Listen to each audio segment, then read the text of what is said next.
All right, today we're going to talk about the Freedare Saiga e-bike.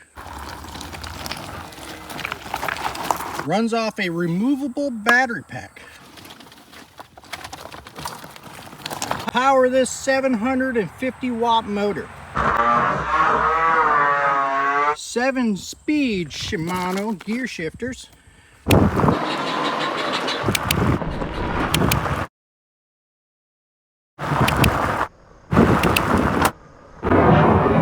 Fully adjustable front forks. A headlight that comes on automatically after dark, or you can turn it on from the info pad. Inside the pedal area is a torque sensor that knows when you're pedaling to apply power to the electric motor. Depends on your settings. 26-inch by 4-inch fat tires. Steel pedals. Battery powered tail light. Adjust your pedal assist settings by the plus and minus sign. Up here you have 0, which is no help. It's just you and the machine. 1 provides a little bit of help, so it makes it a lot easier. 2 makes the bike weightless. It just takes all the work out of pedaling. 3, it wants to go faster than you can pedal. But there is a 4th setting. If you go all the way down to setting 0, make sure your kickstand is up.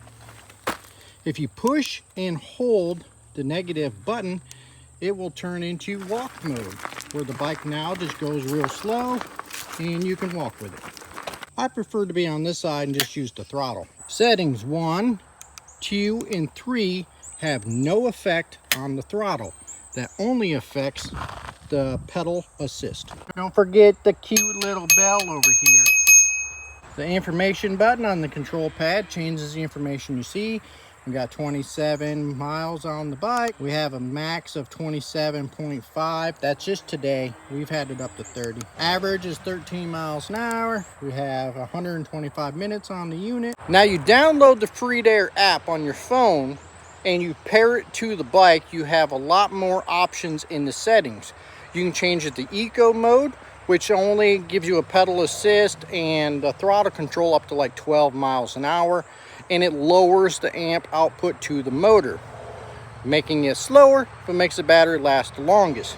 Then you have regular mode, and then what we have ours on, sport mode. It gives the motor the highest amperage, so it has the most power, and you get it up to 28 miles an hour before it limits the motor output, which is going to decrease your distance with the battery.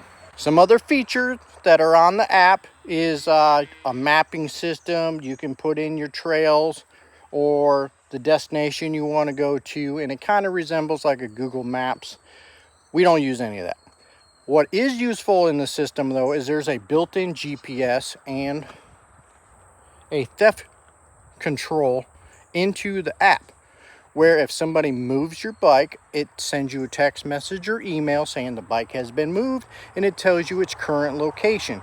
And then you can go track down the bike if somebody tries to steal it, and then keep track of where it's at with the built-in GPS. It does come with hydraulic brakes, disc brakes front and rear.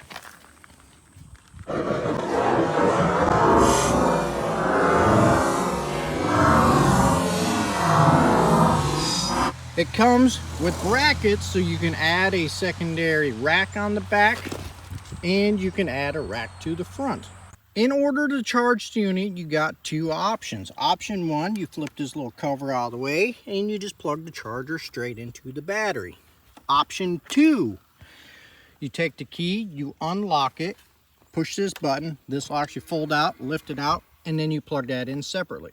Now, this is the only issue I've had with this bike so far. When we received it, the battery was completely drained. It was dead. It wouldn't turn on, wouldn't do anything. Plugging it into the charger, it lights up red like it's going to charge, and about a minute later, it would switch over to green, saying that it is charged. We put it back in the bike, wouldn't turn on, wouldn't do anything. So we tried it again and again and again. 4 or 5 times. We plug it in, it goes from red to green, doesn't do anything. it just started taking a charge. So it's just like a Milwaukee battery or any kind of lithium ion battery. It has to detect voltage in order for it to charge. So when it's completely dead, you have to plug it in, let it turn green, unplug it, plug it back in, let it, go from red to green up to 10 times. And then it'll start taking a charge and let the battery charge up. So here we're just going to be driving around, and we're not going to be pedaling. We're just going to use the throttle control and just ride around the yard, through this little ditch, over this little hill, over rocks, back and forth. No need to pedal. The electric motor on this bike can handle, everything in our yard and our property. We do a lot of property checks with it, check the mail and whatnot. And I'm about 200 pounds, so if I can go over this uneven ground, through the yard, over hills, over rocks, you're going to be completely fine if you're going down the pavement, through town or anything like that.